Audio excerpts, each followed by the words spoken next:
দেশনেত্রী বেগম খালেদা জিয়া প্রতিহিংসামূলক মামলায় 6 বছর উনি মিথ্যা মামলায় কারাগারে ছিলেন। ওনার শরীর অত্যন্ত অসুস্থ হয়ে পড়েছিলেন। উনি অসুস্থ অবস্থায় আপনারা জানেন কিছুদিন আগে আমাদের মাঝ থেকে চলে গেছেন। আল্লাহ ওনাকে বেহেশতে নসিব করুক।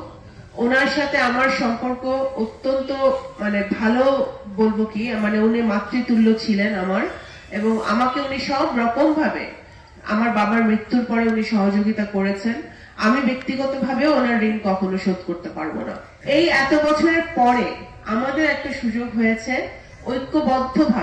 ঐক্যবদ্ধভাবে সবাইকে সাথে নিয়ে নগরকান্দা এবং সালতার উন্নয়ন করার।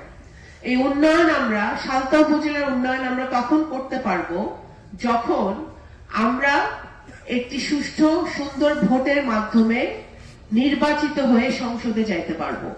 আজকে আপনাদের বোন এবং সন্তান হিসেবে আমি এই কাজগুলা, এই যে বললাম হসপিটাল, ভালো মাদ্রাসার উন্নয়ন, ভালো ইউনিভার্সিটি এবং কর্মসংস্থান, আমাদের ভাইরা বোনরা যে এখানে পড়াশোনা করছে, পড়াশোনা করে তারা কোথায় চাকরি পাবে, কোথায় তারা ব্যবসা করবে, এখানে কর্মসংস্থানের ব্যবস্থা করতে হবে। এই জিনিসগুলো যদি আমাদের করতে হয়, আমার নিয়ত আছে, আমার বাবার সন্তান হিসেবে আমি এই জিনিসগুলো করতে চাই।